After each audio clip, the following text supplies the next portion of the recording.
Estamos aqui no Monte das Oliveiras e estamos aqui nesse monte para trazer um estudo, o estudo que fala da aliança de sangue. E eu gostaria de fazer uma introdução com relação a esse estudo. Se quisermos conhecer o poder de Deus, precisamos conhecer o poder do sangue de Jesus. Para experimentarmos na prática o poder da palavra, do Espírito Santo e da oração, é preciso primeiro que conheçamos o poder do sangue de Cristo. A aliança que Deus estabeleceu conosco é fundamental, o fundamental de nossa fé, pois somos de direito seus filhos e co-herdeiros do seu reino. O Deus Todo-Poderoso se comprometeu conosco mediante uma aliança de sangue que garante a satisfação de todas as nossas necessidades. Esta aliança é o contrato de garantia de nossa herança. É um contrato, um pacto legal de compromisso entre Deus e nós. É muito importante entender o significado pleno dessa aliança de sangue, estabelecido com Deus mediante Jesus Cristo. Durante um período de tempo longo, um período de tempo assim longo demais, o povo de Deus permitiu que Satanás roubasse seu bem mais valioso, a herança espiritual, a que tinha direito na qualidade de filhos de Deus vivo.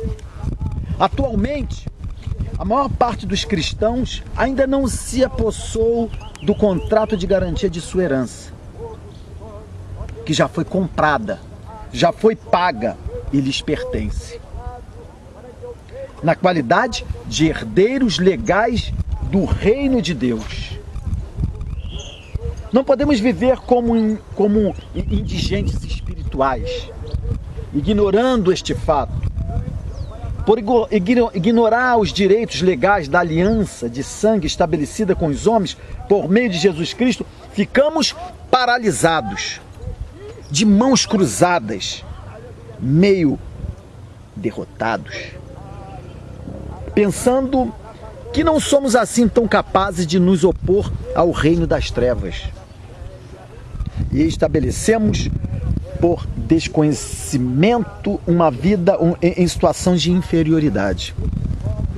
A compreensão completa desta poderosa aliança implica entendimento pleno do tipo de aliança que Deus estabeleceu conosco e o significado de sua participação. E eu faço uma pergunta: o que é uma aliança de sangue? O que é uma aliança de sangue?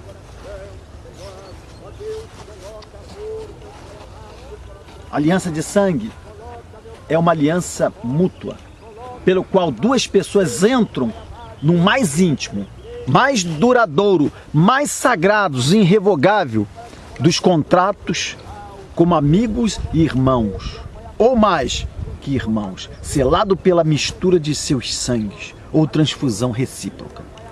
Uma aliança de sangue não pode ser quebrada. Podemos ver na passagem bíblica em Efésios 2, capítulo 2, versículo 12 e 13. Naquele tempo, estáveis sem Cristo, separados da comunidade de Israel e estranhos às alianças da promessa, não tendo esperança sem Deus no mundo. Mas agora, em Cristo Jesus, vós, que antes estáveis longe, fostes aproximados pelo sangue de Cristo.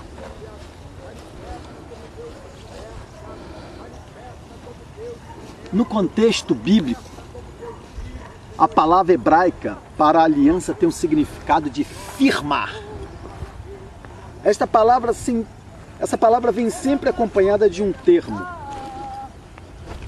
karate, que significa cortar. Isso se refere ao corte cerimonial de animais, destinado ao sacrifício exigido para o estabelecimento de uma aliança. Tratava-se de um sacrifício de sangue, a expiação no Antigo Testamento, com o povo de Israel. Já a palavra grega, aliança, significa contrato, resolução. Esta prática de aliança de sangue é remota e praticada por muitos povos antigos, especialmente os orientais. Nos dias de hoje, uma aliança de sangue ainda é vista no Oriente, em áreas mais restritas da África e em outras regiões do mundo. Os costumes da aliança de sangue não são comuns entre os ocidentais. Por exemplo, na Síria, quando se estabelece uma aliança desse tipo entre dois homens, os parentes e vizinhos são chamados para testemunhar sua ratificação. Eles anunciam o propósito de celebrar a aliança de sangue e registram por escrito seus compromissos com respeito a ela, em duplicata, ficando cada homem com uma cópia. O documento é assinado pelas duas partes e por vários testemunhas. Um dos participantes da aliança fura uma veia do braço do companheiro com uma lanceta pontiaguda, introduz uma pena na abertura e, através dela, suga-lhe o sangue. Em seguida, a lâmina é cuidadosamente enxuta no documento de registro de aliança. A outra pessoa toma igualmente a lanceta, pratica uma incisão no braço do companheiro, introduz a pena e suga-lhe o sangue, enxugando a lâmina no papel que registrou a aliança. Assim é ela firmada com sangue. Os dois amigos fazem um juramento perante as testemunhas. Somos irmãos, em virtude de uma aliança estabelecida perante Deus. Aquele que enganar o outro será punido por Deus. As folhas manchadas de sangue são dobradas e colocadas num pequeno estojo que fica pendurado no pescoço ou amarrado sob o braço, como um pendor dessa aliança. Na verdade, a instituição da aliança de sangue nasceu no coração de Deus. Quando Deus colocou Adão e Eva no jardim do Éden e fizeram uma aliança, um contrato com eles, está em Gênesis 1, 28, 30 e 2, 15 e 17. Toda aliança tem uma bênção ou uma maldição, que está na dependência direta da obediência ou não. A quebra de uma aliança traz morte. Adão e Eva, ao ouvirem a Satanás, quebraram uma aliança com Deus e deveriam morrer. Gênesis 2:17. Morreram espiritualmente, mas deveriam morrer fisicamente. Então Deus, em sua íntima sabedoria, estabeleceu um princípio que só teria perfeito significado muitos anos diante.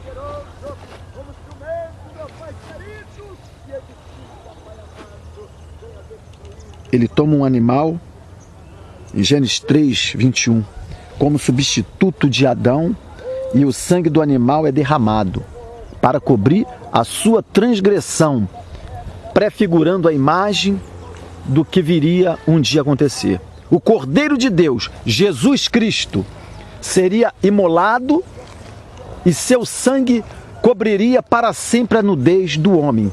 Muito mais que isso, transformaria o homem, dando-lhe uma nova natureza divina. O sangue do primeiro homem contaminou-se com o pecado, a morte e a desobediência. Que princípio novamente resgataria a identidade do homem perdida e entregue a Satanás para dominá-lo. Vamos dar uma pausa e voltamos já.